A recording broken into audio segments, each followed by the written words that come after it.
Ya le comentamos, pero no le recuerdo, es análisis semiótico para... Ay, se me perdió. Análisis semiótico de Juegos del Hambre para comprar realidades sociopolíticas. Análisis semiótico de Juego del Hambre para Comparar. Ya, entonces, ya. Sí, chicos, cuéntame. Sí, bueno, el tema lo dice, netamente estamos leyendo y analizando la obra y analizar para comparar también los contextos sociopolíticos que tiene la obra con el país en la actualidad. En contexto, uno de los mayores problemas que hay es la desigualdad socioeconómica, los desplazamientos forzados, la concentración de poder, la concentración de riqueza, entre otras cosas, pero que se han desglosando de esto. ¿No les nada más que decir? Bueno. Ya, muy bien, eso sería la contextualización de la entrevista, ¿ya? Y la entrevista netamente es sobre semiótica. Dividimos en tres, ¿cómo se llama? Muestras. Sí. El primero fue los estudiantes del Juan Montalvo de segundo de bachillerato. Hicimos una encuesta para ver qué más o menos saben sobre la parte sociopolítica del país. La segunda parte fue los lectores, específicamente Ana y Oñate, para ver un poco cómo comparan el resultado de la encuesta de los estudiantes con lo que ellos han leído y los símbolos que han encontrado en las obras. Y la siguiente pues es a ustedes, a los docentes universitarios, para conocer de qué forma podemos enseñar semiótica o cómo creen que podría ayudar en la parte de las estrategias. Okay. Iniciemos. ¿Ya estás grabando? Sí. Como conocedor de la materia, ¿de qué manera cree que el leer un libro puede empoderar a los estudiantes para conocer y cuestionar las estructuras de poder y control en la sociedad ecuatoriana? Muy bien. Primero quiero agradecerles por considerarme en este proceso de investigación. Desde la docencia creo que podemos hacer uso de muchos recursos o muchos instrumentos para poder conocer o contextualizar las problemáticas sociales de nuestro entorno más próximo o un poco más entorno universal, es decir, problemáticas más ajenas a nosotros, ¿no? Por lo tanto, podemos utilizar muchas estrategias para poder llegar a ese punto, entre ellas, primero, generar espacios de lectura donde se puedan motivar los estudiantes para poder disfrutar de la lectura. Yo creo que ese sería el punto de partida. A veces no tenemos éxito en la lectura y no podemos llegar a la metacognición o hacia la parte de la paratextualidad o metatextualidad, porque los estudiantes no encuentran un interés por la lectura, es decir, leemos solamente para comprender y no leemos para disfrutar.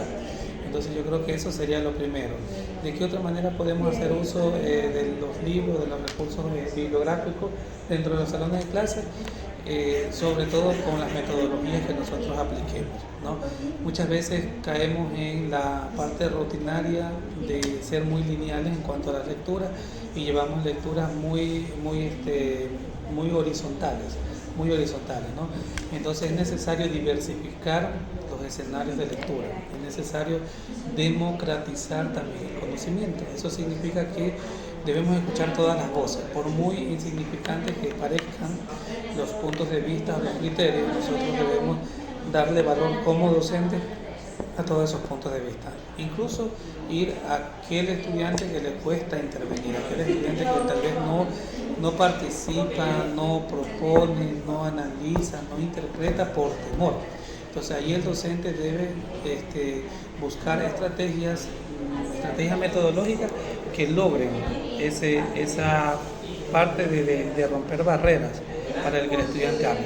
Yo diría, Yeleni, con Dimas, que no existe una estrategia metodológica perfecta, ni tampoco te puedo decir existe una fórmula perfecta para que dé resultados. Yo creo que la diversidad de técnicas y metodologías se van trabajando a medida y de acuerdo como tú vas avanzando en el proceso de lectura. Y otro tercer punto que quiero hacer énfasis con relación a esta pregunta son las nuevas tecnologías. Entonces hay entornos virtuales, hay herramientas o aplicaciones digitales que te permiten de pronto dinamizar los espacios de lectura, te permite incluso acercar el texto al lector. Nosotros también tenemos una lectura muy convencional, tomamos el libro, leemos y luego podemos hacer una mesa redonda, podemos hacer un debate, pero también existen aplicaciones que nos permiten un poco dinamizar y en donde el estudiante se sienta protagonista, donde el estudiante pueda reinventar lo que han leído, reinventar o puedan hacer otro tipo de recursos o materiales a partir de lo que han leído. Eso sería. Si la pregunta tal vez no la logro responder, la pueden redireccionar o siéntanse libres en la entrevista. ¿Cree que si un estudiante lee un libro que toque temas de manipulación mediática en un contexto político, el estudiante va a poder desarrollar una opinión crítica frente a esta problemática? Yo diría que, bueno, no te podría decir ni sí ni no, porque la respuesta es bastante relativa, porque hay casos y casos. Puede que haya un estudiante que le baste leer un libro para poder lograr aquello, pero de pronto hay estudiantes que leen un libro y no pasa nada. Entonces, la respuesta que yo te puedo decir depende mucho del estudiante, depende mucho de su nivel de madurez, depende mucho también de su interés de la lectura. Por ejemplo, no nos olvidemos que como educadores debemos reconocer los estilos de aprendizaje y las inteligencias múltiples también, ¿no? Tienen que ir de la par. Por ejemplo, hay estudiantes que son han desarrollado la inteligencia intrapersonal o interpersonal o la inteligencia lingüística. Entonces ellos se van a ver más orientados a tomar un libro y relacionarlo o que eso repercuta en su forma de ver o en el enfoque que tiene de la panorámica. Pero puede que haya estudiantes que sean más espaciales, más numéricos, más kinestésicos, entonces para ellos la lectura sí es importante, pero no cambia esa perspectiva, o sea, no lo vamos a poner al mismo nivel. Aquí todos los estudiantes van a tener de pronto un uso de la lectura, dependiendo mucho del interés de lectura, dependiendo mucho del estilo de aprendizaje y también de la inteligencia múltiple que han desarrollado. Entonces, una respuesta, como dije al inicio, una respuesta exacta que te diga sí o no, sería un poco irresponsable de mi parte dártela, porque depende mucho de muchos factores, entonces mi respuesta es relativa, muy relativa. Ahora sí, para entrar a la semiótica, ¿qué papel juega esta en ayudar a los estudiantes a entender y reflexionar sobre la desigualdad económica e injusticia social del Ecuador? Ya. Yo creo que la semiótica nos ayuda a entender aquello que no está escrito de forma explícita, ¿no? Sino que aquello que el lector lo identifica a través de su deducción, a través de su experiencia de vida, que eso es importante, porque hay signos y símbolos que se encuentran en obras literarias, pero como lectores nosotros no tenemos ese conocimiento previo y no lo vamos a identificar.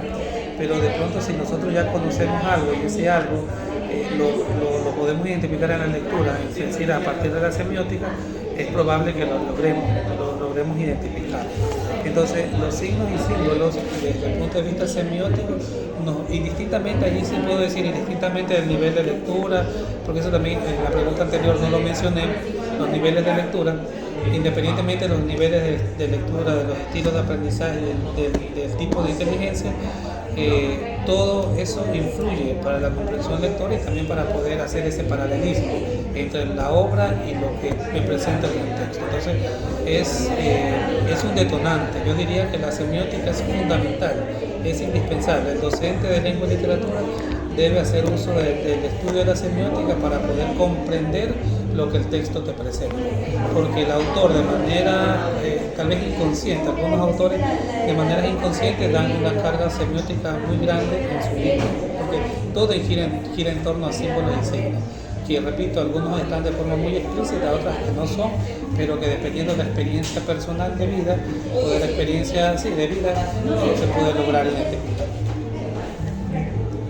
Ahora sí, ¿considera que existe alguna estrategia semiótica para que los docentes promuevan una conciencia crítica y una participación activa en los jóvenes frente a los problemas sociopolíticos actuales? Yo diría que una de las que puede servirnos es la paratextualidad. Cuando identificamos el paratexto dentro del proceso de lectura, nos puede servir mucho para despertar ese nivel de criticidad que mencionaba Dimas, que es un nivel de lectura, el nivel más alto, ¿no? El nivel crítico. Ya, entonces, ese nivel crítico de lectura lo podemos despertar a través de técnicas. Entonces, una de las técnicas o metodologías, podríamos decir, es la paratextualidad.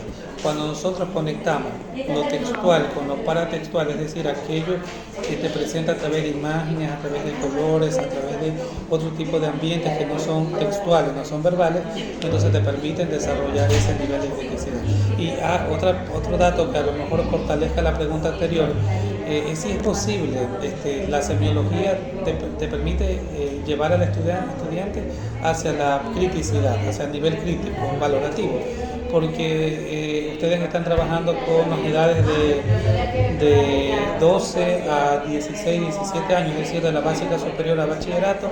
En ese nivel el estudiante debe lograr el nivel crítico, el nivel de lectura crítico. Entonces, todo esto te debe comprometer como docente a utilizar el libro como elemento verbal o textual, pero junto al libro, por ejemplo, tomo como referencia este libro que estoy leyendo. Entonces, este libro, si nosotros lo tomamos desde el punto de vista textual, hay una información muy valiosa.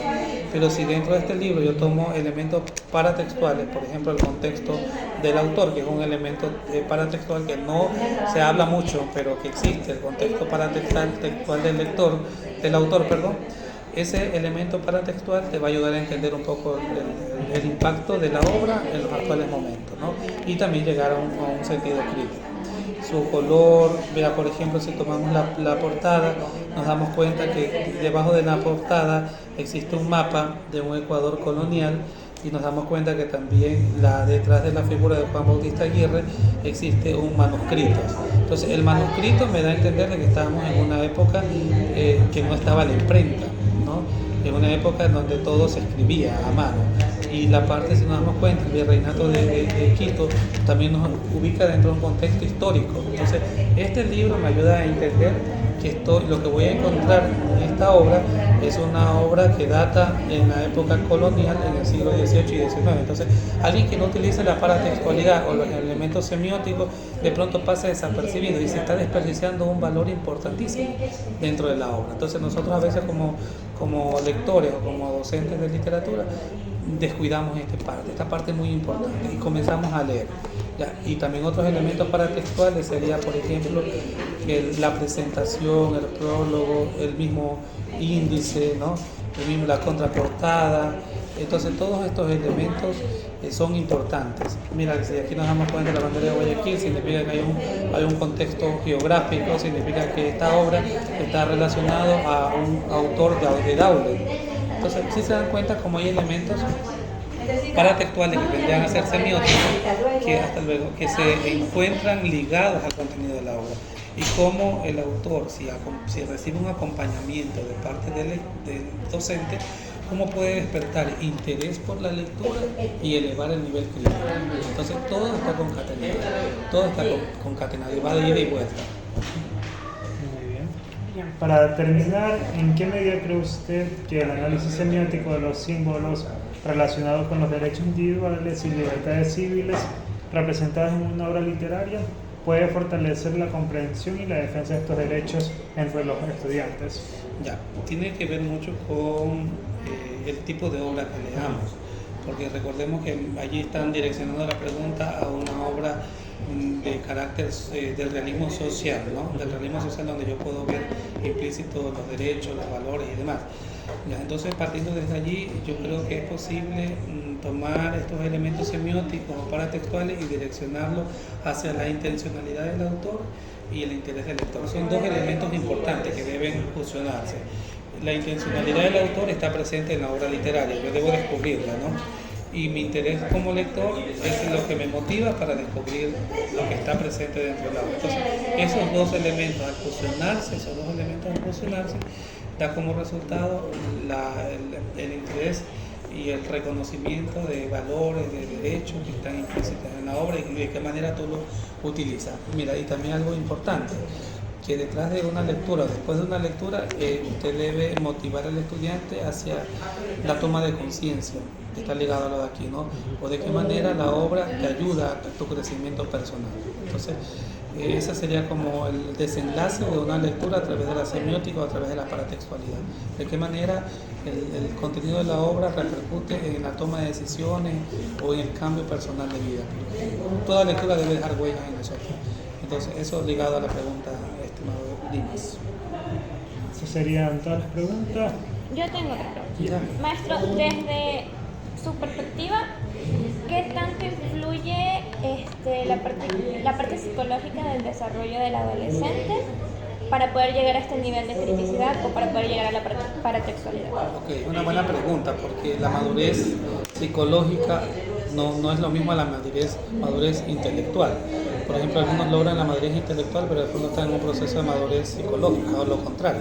Entonces influye muchísimo. Por ejemplo, si nosotros estudiamos o hacemos un estudio de esta obra con estudiantes de octavo o de noveno, tal vez no te va a dar los resultados que hacerlo en el bachillerato, porque los estudiantes de bachillerato tienen una madurez psicológica, emocional e intelectual que le permite de pronto encontrar elementos semióticos o paratextuales que están presentes en la obra. Y eso va mucho con los niveles de lectura. Un estudiante de octavo, de noveno, se centra más en cosas muy literales, o en cosas que van muy ligadas a su edad cronológica. Entonces, que responde a la pregunta que Yeleni plantea del desarrollo psicológico, ¿no?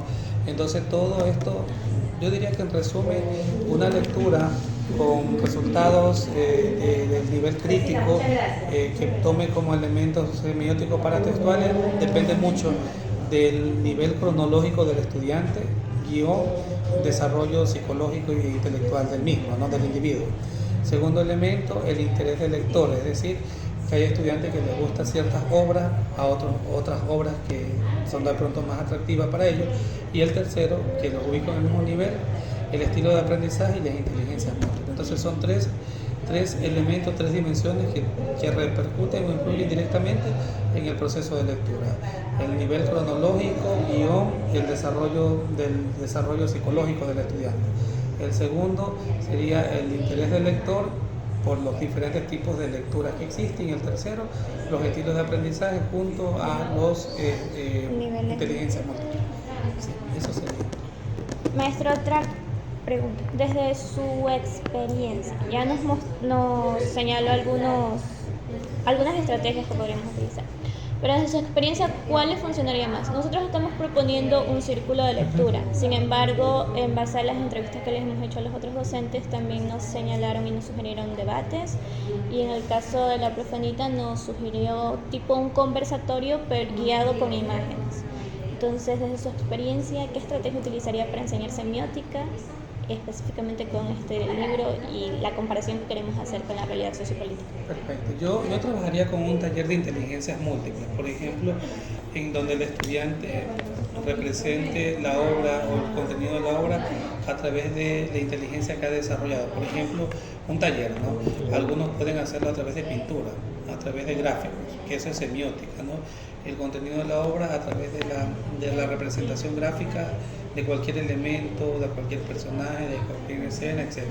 Otros podríamos hacerlo a través de la música, que también es elemento semiótico, ¿no? Que compongan letras de canciones a partir del contenido de la obra que han leído, ¿no? O también hagan, por ejemplo, dramatizaciones, que eso sería la inteligencia kinestésica, ¿no? O bailes a partir de la obra, que existan algún tipo de danza relacionada con el contenido de la obra. De pronto, una danza teatral, ¿no? Un teatro o una obra de teatro danzada, que también podríamos fusionar. Todo depende mucho de la motivación del docente que tenga y también de romper ciertos estereotipos, porque a veces queremos irnos por la parte convencional, el taller, el debate, el conversatorio, que son buenos, pero ya hemos explorado todos esos campos. Entonces podríamos fusionar y darle más opciones a los estudiantes. De hacer un taller de inteligencia múltiple te permite, incluso es inclusivo, porque te permite a todos incluirlos dentro de allí. O incluso algunos pueden hacer alguna maqueta, una escultura para que puedan representar, o alguien puede hacer un monólogo, la parte intrapersonal, alguien puede hacer una entrevista, la parte interpersonal. Entonces todo depende mucho de los intereses que tenemos nosotros para diversificar y democratizar el conocimiento. ¿Y usted qué opinaría de esto? Ayer hablando con la doctora Anita, estuvimos también tomando varios ejemplos de lo que pasaba aquí en Ecuador. Con estos ejemplos lo hice con un político. Y ahora que usted lo menciona, inteligencia múltiple, también se me ocurrió de que, ¿qué tal ve usted el utilizar a personajes de la obra y representarlos como personajes reales del Ecuador? Perfecto. Eso dentro del ámbito de las estrategias metodológicas son paralelismo, ¿no? Se puede utilizar la técnica del paralelismo utilizando un personaje propio de la obra con un personaje más actual y ver la forma en cómo se correlacionan, ¿no? Me parece muy, muy idóneo y estarías aplicando dentro del mismo taller de inteligencias múltiples y de hecho, Dimas, despertaría más el interés porque lo que hay que hacer dentro de la lectura es acercar el contenido al lector. Entonces el lector se va a sentir identificado porque una obra literaria le va a poder ayudar a entender un contexto real, lo que está pasando. Sí, exacto. Y pueden existir más, o sea, estrategias metodológicas o técnicas o metodologías nos pueden llevar, si nosotros vamos a utilizar textos multimodales, que también podría ser otra de las formas de poder llevar la semiología y despertar el nivel crítico a través de esta obra literaria, pueden hacer la obra literaria, crear textos multimodales, por ejemplo, un cómics a partir de la obra y llevarlo a un texto modal, o las redes sociales, utilizar espacios virtuales, tertulias dialógicas, tertulias literarias, con expertos, mesas de expertos, entonces pueden utilizar muchísimas metodologías.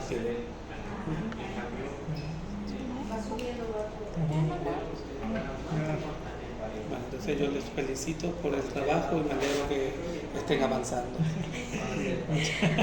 Maestro, lo último, ¿qué textos nos recomendaría sobre semiótica?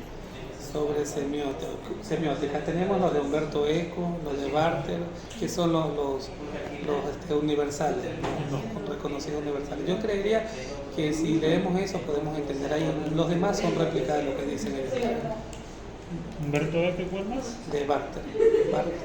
Ah, sí, nos dijo la preferencia. Saussure también, o Saussure, que algunos le dicen. Ferdinand Saussure. Serían los tres padres de la semiótica. No nos olvidemos que la semiótica nace en la parte de la comunicación, en el ámbito de la comunicación. Luego se traslada a la parte literaria. Sí. Creo que eso sería todo. No tienes nada más.